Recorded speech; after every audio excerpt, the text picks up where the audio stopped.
네, 테마 따라 움직이는 시장이죠. 시장의 방향성 제시하고 또 연말까지 포트폴리오 전략도 세워보겠습니다.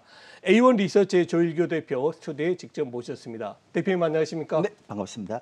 저는 지난주에 대표님 하신 말씀을 기억하고 있습니다. 오늘은 특집이다. 일반 방송이 아니고 특집 방송이니만큼 좀 더 심혈을 기울인 말씀 부탁드리겠습니다. 자, 정말 최근에 국내 증시, 메타버스, NFT 맞아요. 이거 아니면 재미가 없어요. 네. 자, 이런 현상 언제까지 갈까요? 그 전에 오늘 특집이라서 시간이 좀 넉넉합니다. 뭐 조금 더 주신다 그래서 시간 구애받지 않고 설명을 좀 드리겠는데요. 예전에 미국 증시 없으면 왕따라 그러고 한국 증시 갖고 있으면 왕따라 그러는데 요즘은 한국 증시에서 메타버스하고 NFT 없으면 왕따라 그러거든요. 이건 제가 좀 이따 말씀드리겠지만 먼저 이러한 현상이 왜 일어나는지 그리고 이게 얼마까지 지속될 것인지를 좀 살펴봐야 될 필요가 있어요. 제가 지난번에 내구재 주문 현황 보여드렸잖아요. 한 번 더 볼게요. 이 내구재 주문의 현황을 보면 올해 굉장히 많이 이렇게 올라왔죠. 그러니까 먼저 땡겼었다는 거잖아요. 그래서 그렇죠. 최근에 지금 내구재 주문이 하나도 올라오지 않잖아요. 네. 그러니까 나중에 이제 이거 잘 기억해 놓으세요. 나중에 여러분들이 삼성전자라든지 제조업에 있는 종목들을 이제 본격적으로 하려면 이 내구재 주문이 또 굉장히 많이 올라오는 시점까지 기다려야 됩니다. 네. 그래서 이렇게 내구재 주문이 지금 완전히 연초에 올라왔다가 지금 다 죽었는데 이걸 가지고 우리가 좀 토론했잖아요. 이 많은 사람들이 이걸 가지고 공급망 병목 현상 때문에 이런 현상이 일어난다. 네. 그래서 공급망 병목 현상만 뭐 해소되면 다시 올라갈 수 있다라고 얘기했는데 제가 그거 아닐 수 있다 그랬잖아요. 근데 네. 오늘 재미있는 자료 하나 보여드릴게요. 저 이 자료 깜짝 놀랐습니다. 두 번째 자료 보면 미국의 소매 재고하고 소비자 신용인데요. 이게 이제 이베스트 투자증권에서 나온 자료인데요. 되게 좋은 자료 여러분들. 그러니까 많은 자료가 있지만 제가 이렇게 선별해서 방송에서 얘기를 해주는 건데요. 보세요. 미국의 소매 재고 올라오는 거 보세요. 네. 엄청나게 가파른데요? 오르네요. 예. 이거요. 공급망 병목 현상 아니에요. 그러니까요. 공급망 병목 현상이면 재고가 이렇게 쌓일 이유가 없죠. 그렇죠. 예. 근데 자동차 부품하고 자동차를 제외하고는요. 재고가 이렇게 많이 쌓여요. 그러니까 제가 지난번에 그런 얘기 했잖아요. 작년에 코로나 나오고 나서 작년 말하고 올해 연초에요. 미국의 서브 업체들이 거의 1년치의 메모리 반도체를 다 쌓아놓은 거예요. 그래서 예전에는 공급 중심의 어떤 흐름이라고 얘기했는데 지금은 수요 중심의 흐름이기 때문에 이런 형태가 일어나는 거예요. 그러면 결론적으로 공급망 병목 현상이 해소가 된다 하더라도 이 재고 이거 다 줄어들기 전까지 힘들어요. 그렇죠. 그렇죠? 근데 또한 또 그 자료 하나만 보여주세요. 제 옆에 자료가 있기 때문에. 근데 또 똑같은 옆에 자료 보면 옆에 보면 소비자 신용이라는 게 있어요. 네. 이게 지금 굉장히 많이 올라오잖아요. 그러네요. 그러니까 이게 뭐냐면 미국에서 소비, 그러니까 제조업이 아니라 그냥 소비. 예. 근데 이게 뭐냐면 카드 소비거든요. 원래 미국은 이제 현금 안 써서 카드를 쓰니까 이게 예. 벌써 이만큼 올라 버렸어요. 그렇죠. 그러면 결론적으로 해서 이게 무슨 얘기인가 하면 여기서 더 올라올 수 있는 여력이 있을까? 글쎄요. 그러니까 이제는 소비가 지탱은 하겠지만 여기서 더 올라가기는 굉장히 부담스럽다. 이렇게 되는 거죠. 그러니까 미국 증시도 이제는 좀 부담스럽다. 이렇게 네. 되는 거죠. 그러면 결론적으로 이런 쪽에 모멘텀이 없으면 아까 말씀드렸지만 컨텐츠라든지 제조업 베이스의 반대에 있는 섹터들이 당분간은 계속 갈 수 있다라고 볼 수 있겠죠. 그래서 지금의 산업의 트렌드를 보면 제조업에서 소비로 갔다가요. 이제 소비에서 무형 자산인 NFT나 메타버스로 가고 있는 거죠. 그래서 저는 연말장이 좀 있을 줄 알았는데 네. 이거 재고 보면서 연말장 없을 수도 있겠다. 아, 그러니까 배당에 대한 기대감이 없을 수도 있겠다라는 생각하고 이거 잘못하다가는 내년 상반기까지 계속 개별 종목 장세로 갈 수도 있겠다 이런 네. 생각이 들더라고요. 네. 네. 자, 그러면 말씀해 주신 것처럼 산업의 트렌드가 제조업에서 소비로 가고 지금 무형자산 쪽으로 가고 있다라고 말씀하셨는데 그러면 지금이라도 이런 무형자산 테마 뭐 NFT, 메타버스 지금이라도 좀 올라타야 됩니까? 좀 계속 드리는 질문인 것 같은데 어떤 전략 필요할까요? 제가 네. 지난주에 나왔을 때 똑같은 질문 했잖아요. 네, 그래갖고 맞아요. 저는 연말에 양도세 이슈 때문에 조금 눌러놓고 내년 1, 2월 달에 다시 갈 것 같다라고 얘기했는데 웬걸요? 내년 1, 2월 달에 그냥 연말까지 계속 땡겨버려요. 그렇죠. 지금. 네. 조정이 없었어요. 근데 이걸 제가 알려면 제가 약간 얘기를 좀 해야 될 건데요. 지금 방금 보여줬던 내구재 주문이나 뭐 재고가 많이 쌓이잖아. 그러면 제조업에 대한 모멘텀이 부재가 좀 장기화돼요. 그 틈을 타고 이제 이런 틈새의 그런 어떤 모멘텀 테마인데 제가 지난번에는 내년 1월달, 2월달 한번 갈 수 있겠다고 얘기했던 건 뭐냐면 적어도 내년 1월달, 2월달까지는 요 제조업 모멘텀이 없기 때문에 그럴 수 있다고 생각했는데 제가 지난주 방송 끝나고 이번 주 보면서 이거 이제 과하다. 왜 그런가 하면 이게 대한업종에 대한 부각으로 무형자산이 뜨는데요. 지금 여러분들이 메타버스하고 NFT는 좀 잘 아셔야 돼요. 이게 뭐냐면 제가 왜 이렇게 내년 1, 2월 달 땡겨야 되는데 왜 지금부터 이렇게 과도하게 땡길까를 좀 고민해 봤거든요. 네. 근데 이게 되게 재밌어요. 이게 장점은 무형자산이기 때문에 신모멘텀이 장착됐다라는 걸로 가는데 그걸 뜯어보면 되게 재밌어요. 보세요, 여러분들. 아프리카 TV라는 게 있어요. 근데 거기서 BJ들이 나와서 컨텐츠를 막 제공한다고 해서 그것들의 주가가 올라갑니까? 아니에요. 왜냐하면 별풍선이라는 돈과 관련된 게 결합이 되었잖아요. 그렇죠. 네. 그다음에 메타버스도요. 원래 엔비디아가 애초에 설정했던 메타버스는 이런 형태가 아니었어요. 그러니까 보통 우리가 얘기하는 뭐 자율주행차 이런 것들이 처음에 구현하면 위험하니까 메타버스를 만들어서 시행착오를 주려고 그렇죠. 했던 그런 예, 형태로 가는 거잖아요. 근데 지금 현대의 메타버스는 어떤 형태로 가는가 하면 가상의 세계를 만들어서 거기에서 땅도 사고 그다음에 건물도 사고 네. 심지어는 심지어는 샤넬백도 메타버스에서 거래가 돼요.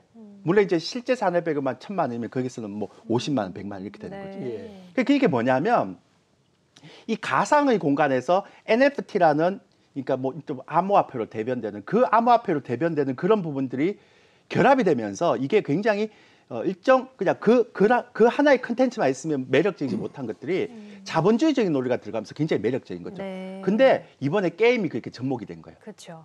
그러니까 게임도 위메이드가 그 위메이드 하고 있는 그 게임에서 암호화폐를 채굴화해서 그거를 다른 커뮤니티에서 살고 파괴했잖아요.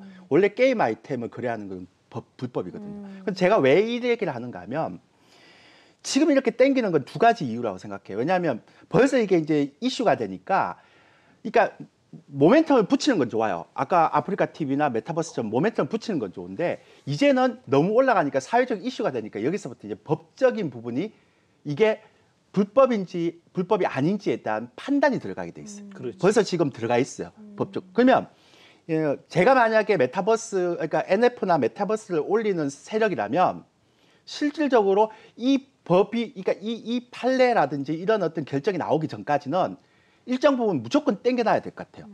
특히나 12월 30일이 양도세 기준이잖아요. 그렇죠. 그러면 그 전에 주주명부에 잡히지 않으려면 네. 12월 초까지 무조건 땡겨놔야 되겠죠. 그래서 지금 여러분들 잘 보시면 처음에 올라갔던 게 펄어비스나 위메이드인데요. 그렇죠. 이제부터 올라가는 건 뭐 다날부터 시작해서 조이맥스, 네. M게임까지 밑에까지 전혀 상관없는 게임까지 막 순환매를 땡기는 거죠. 그러면 이런 거는 조심해야 돼요. 왜?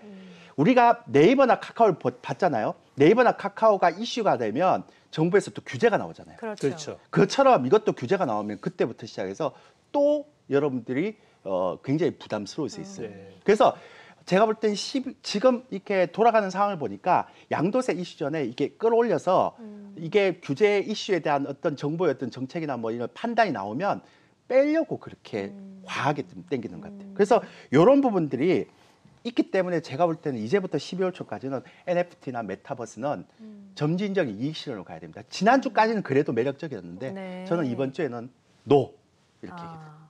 예. 네. 이게 완전 법적인 형태에서 자칫 잘못했다가 지금 현재 게임의 아이템 사고 파는 게 잘못인데 이걸 편법을 해갖고 지금 이렇게 넣은 거잖아요. 이것도 잘못이다 이러면 다 금나갑니다. 그런 것들 좀 조심해야 될 시기가 된 것 같아요. 네. 네, 그렇군요.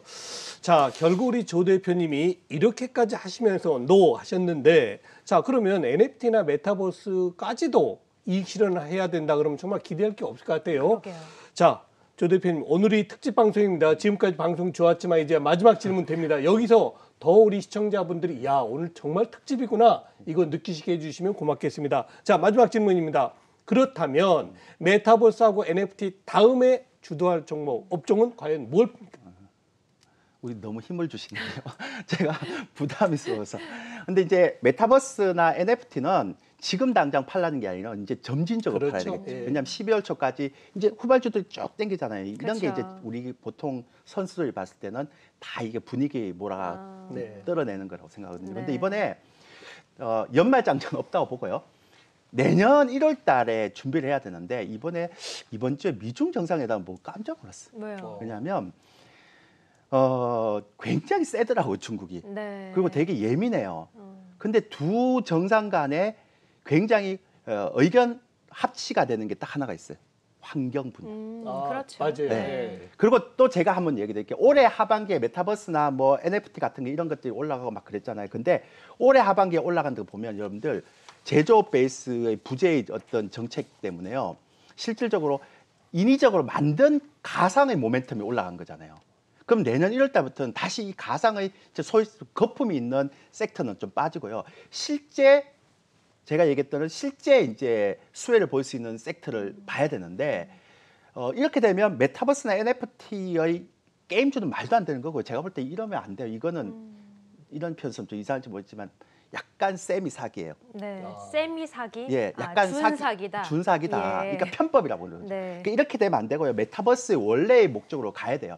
그러면 이제 제가 얘기하는 건 그거죠. 이 메타버스가 이게 이제 부각이 됐기 때문에 이슈가 바로 끊기진 않아요. 그럼 이제 내년부터는 메타버스를 실질적으로 접목시킬 수 있는 섹터를 봐야 되겠죠. 네. 왜냐하면 메타버스로 뻥튀기 했던 섹터는 안 되니까. 그러니까 환경 섹터 하나 있죠.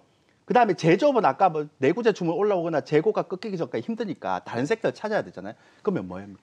메타버스의 게임처럼 이렇게 좀 이상한 섹터 버리면 그다음 진짜 메타버스를 만들었던 그 섹터가 뭐냐면 자율주행이나 이런 건데 그렇죠. 이런 것들은 전부 다 뭘 기반하고 있습니까? 딥러닝을 기반하고 있죠. 네. 그래서 딥러닝 관련주들이 굉장히 내년에 또 관심 있게 봐야 된다는 거죠. 그다음에 원래 이렇게 NFT는요. 이렇게 하라고 만든 게 아니에요. 그냥 불법 복제를 만들고 막 그렇게 하려고 만든 그렇죠. 거잖아요. 예. 그럼 그게 실질적으로 가장 수혜가 되는 업종은 영화 산업이라든지 음악 산업이라든지 맞습니다. 이런 거잖아요. 그렇죠. 그러니까 올해 연말까지는 택도 아닌, 그러니까 만들어서 올리는 그런 섹터가 같다면 내년에는 어차피 메타버스가 부각이 되고 이슈가 됐고 NFT가 이슈가 된 거 끊기지는 않잖아요. 그럼 진짜 얘네들의 실질적인 수혜주의 섹터를 찾아야 되잖아요. 그럼 제가 볼 때는 딱 네 가지예요. 환경, 그 다음에 딥러닝, 그 다음에 메타버스나 NFT의 실질적인 수혜주가 되는 엔터라든지, 그 다음에 드라마라든지 컨텐츠, 진짜 컨텐츠, 게임처럼 이렇게 막 이상하게 막 이렇게 편법 쓰는 이런 거 말고, 그러니까 그런 섹터들이 제가 볼 때는 굉장히 유망하다. 이렇게 하면 됩니다. 네. 조 대표님, 예. 제가 한 말씀만 드려도 될까요? 네. 오늘 특집 방송 맞습니다. 네. 네. 그러니까 제가 말씀드렸지만 이게 네. 없어요. 엔터는 우리나라에 4종목밖에 없어요. 네. 그다음에 맞습니다. 지금 드라마 만든 엔터 탑3 말씀하시는 거 맞아요? 네. 네. 4까지 있던데. 아, 4. 네. 하이브도 하이브까지. 하이브까지. 예. 그렇죠. 예. 그 4개 있고 드라마 만드는 제작사도요. 한 6개인가밖에 없어요. 맞습니다. 그렇죠. 넷플릭스 네. 많이 없어요. 찾아보면 그게 있어요. 그리고 자율주행이나 그 딥러닝도요. 몇 종목 없어요. 제가 이렇게 얘기를 안 해줘도 몇 종목이 없어요. 그러면 네. 환경 관련주는 제가 정리를 해드리면 탄소 배출권 있죠. 그렇죠. 그 다음에 제가 예전에 말씀드린 시멘트 관련주도 있죠. 시멘트 관련 나중에 또 설명드리겠고. 그러니까 지금의 어떤 석탄 쪽에서 새로운 이렇게 화석, 그러니까 연료로 가는 형태를 보면 조선주도 있죠. 네. 그러니까 이런 섹터 말고는 없어요. 그러니까 눈 뒤집고 살펴봐도 없어요. 근데 특정한 종목을 얘기해 주십시오. 어떻게 얘기를 할 수도 없잖아요. 그냥 시세 왜곡이 나오기 때문에 네. 그럴 수 있습니다. 그러니까 요 종목이 요 섹터들이 그 들어가 보시면 4-5 종목 외에는 없어요.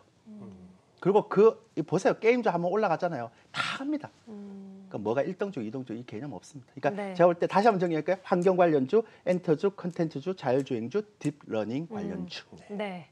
됐나요? 알겠습니다. 네. 특집, 자, 앞으로 특집 됐나요? 네, 네. 특집이었던 것 같습니다. 네. 오늘도 앞으로 시청자분들께서 관심을 가질 만한 업종군들, 종목들을 또 꼭꼭 짚어주시진 않았지만 어떤 종목일지 저희가 또 감을 좀 잡게 된 것 같아요. 저는 특집 방송답게 또 아주 알찬 정보 제공을 해주셨네요. 지금까지 A1 리서치의 조일교 대표님과 함께했습니다. 고맙습니다.